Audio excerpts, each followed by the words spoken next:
GST के सारे chapters को समरी में आपको सुनाने के लिए जो प्रयास चल रहे हैं उसमें एक प्रयास है कंपोजिट सप्लाई मिथ सप्लाई। ये चैप्टर मैं आपको 5 से 7 मिनट में करा सकता हूं, शायद उससे भी कम। What is composite supply, what is mixed supply, given in section 2। Section 2 sub section 30 suggest कि कंपोजिट सप्लाई मतलब वो सप्लाई जिसमें बहुत सारी सप्लाईज को एक साथ जोड़ के आपको परोसा जाता है और वो सारी सप्लाई एक दूसरे की पूरक है, यानी एक दूसरे को सपोर्ट करती है और वो नेचुरली बंडल्ड है। और उन सारी सप्लाई में एक सप्लाई जो है वो मेन सप्लाई है जिसको हम लोग प्रिंसिपल सप्लाई कहते हैं। Composite supply means a supply made by a taxable person to recipient of 2 or more taxable supplies of goods or services or both, or any combination thereof, one of which is principal supply. These supplies are naturally bundled and supplied in conjunction with each other, and it is supplied in the ordinary course of business. सारे word आपको catch करने चाहिए। It is in the ordinary course of business, it is naturally bundled, it is supplied in conjunction with each other, 2 or more taxable supply provided together। और इसमें one of the main point ये है कि उसमें से one of which is principal supply. Principal supply मतलब उस bundle of supply का मेन सप्लाई है, बाद की सप्लाई एंसिलियरी है। तो कंपोजिट सप्लाई होने के लिए क्या जरूरी है? 2 or more supply, naturally bundled, one of the supply is a principal supply. What is principal supply? तो principal supply is the supply which constitute the predominant element and the other supplies of which are ancillary. Treatment: जब composite supply एक साथ दी जाती है तो that need to be classified under the category of principal supply.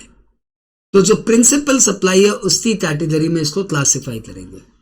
For example आप एक air travel करते हैं, तो आप एयर ट्रेवल जब करते हैं तो आपको बेसिकली सप्लाई दिया जाता है ट्रैवलिंग सर्विस, लेकिन साथ साथ कई बार आपको ब्रेकफास्ट एंड लंच सर्विस भी वहां पे मिल जाती है, कई बार वहां पे वीडियो गेम सर्विस भी मिल जाती है। तो ये जो बंच ऑफ सर्विसेज आपको एक साथ दी जा रही है इनको आप बोल सकते हैं कंपोजिट सप्लाई, क्योंकि many supplies are provided together and these are provided in the ordinary course of business and one of which is main supply, that is conveyance supply. तो इसको हम लोग प्रिंसिपल सप्लाई बोलेंगे और इस सप्लाई को अपने मेन कौन सी कैटेगरी में डालेंगे? मेन सप्लाई कैटेगरी में डालेंगे, दैट इज ट्रैवलिंग। इसमें जो एग्जाम्पल दिया हुआ वो दिया हुआ है ट्यूशन का। यहाँ पे ट्यूशन क्लास में गए जहां पे आपको स्टडी मटेरियल भी दिया जाता है, कई बार फूडिंग सर्विस भी दी जाती है। तो एक ट्यूशन, फूड एंड किताबों का एक बंच आपको दिया जा रहा है, परंतु स्टूडेंट्स ना तो खाने के लिए वहां जा रहा है और न ही वहां किताबों के लिए जा रहा है, वो वहां पे ट्यूशन के लिए जा रहा है। तो यहाँ पे मेन कैटेगरी है, प्रिंसिपल सप्लाई है ट्यूशन, और उसको ट्यूशन कैटेगरी में ही क्लासिफाई करेंगे। सेक्शन 274 में मिथ सप्लाई के बारे में बोला हुआ है। सेक्शन 274 सजेस्ट कि मिथ सप्लाई मतलब जब बहुत सारी सप्लाईज एक साथ बंच करके आपको दी जाती है और उसमें से कोई भी प्रिंसिपल सप्लाई नहीं है, यानी वो bunch of supply composite supply की कैटेगरी में क्लासिफाई नहीं हो सकता। When many supplies are provided together for a single price and which is not a composite supply, तो उसको बोलेंगे myth supply. 2 or more individual supplies or combination thereof which are provided in conjunction with each other for a single price is a very key word। for a single price वहां पे नहीं था, कहां पे? composite supply में नहीं था।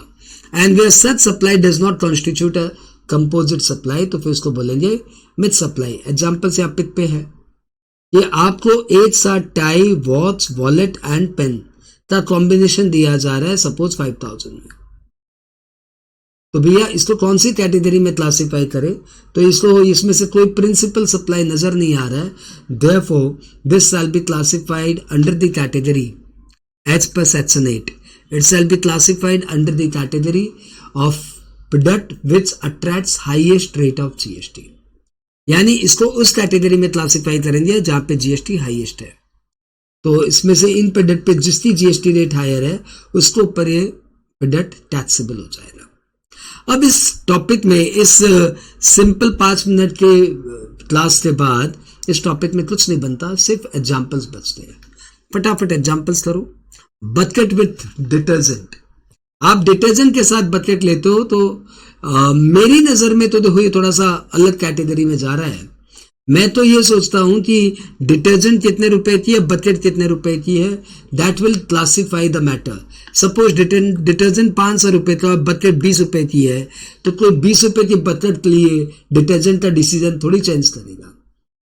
लेकिन आपके एग्जाम्स वाले इससे हमेशा unanimously without any pros and cons, without any debate, हमेशा इसको मिथ्स कैटेगरी में क्लासिफाई करते हैं। तो आप भी यही करना, इसको हमेशा मिथ्स कैटेगरी में क्लासिफाई करना।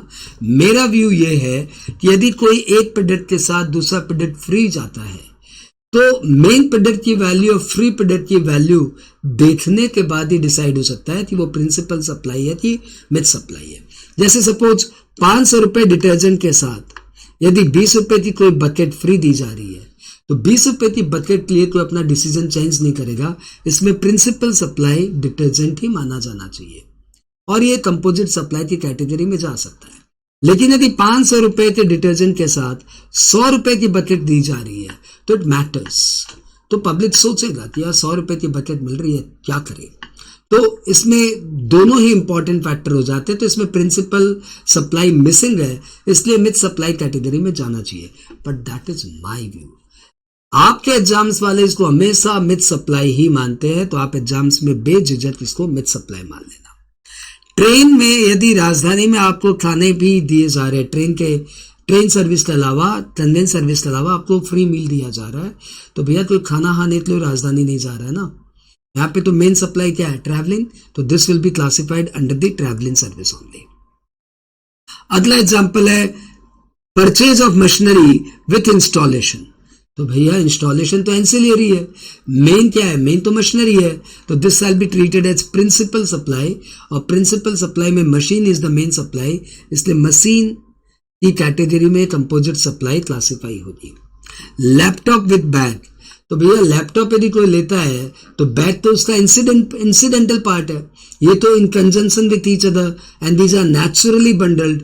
ये नेचुरली बंडल्ड है, इसलिए इसको लैपटॉप विद बैग को भी आप कंपोजिट सप्लाई मानेंगे और लैपटॉप कैटेगरी में क्लासिफाई करेंगे। Mumbai provides a 4 days 3 night package with breakfast. Hotel में आपको स्टे के साथ साथ कॉम्प्लीमेंट्री ब्रेकफास्ट मिल रहा है। तो भैया ये होटल में स्टे के साथ कॉम्प्लीमेंट्री ब्रेकफास्ट देना ये नेचुरली बंडल्ड है, ऑर्डिनरी कोर्स ऑफ बिजनेस में जाता है। और इसमें जो मेन बात है ना वो है stay facility, hotel facility, hotel accommodation. Therefore this shall be classified as composite supply and categorise under the hotel category.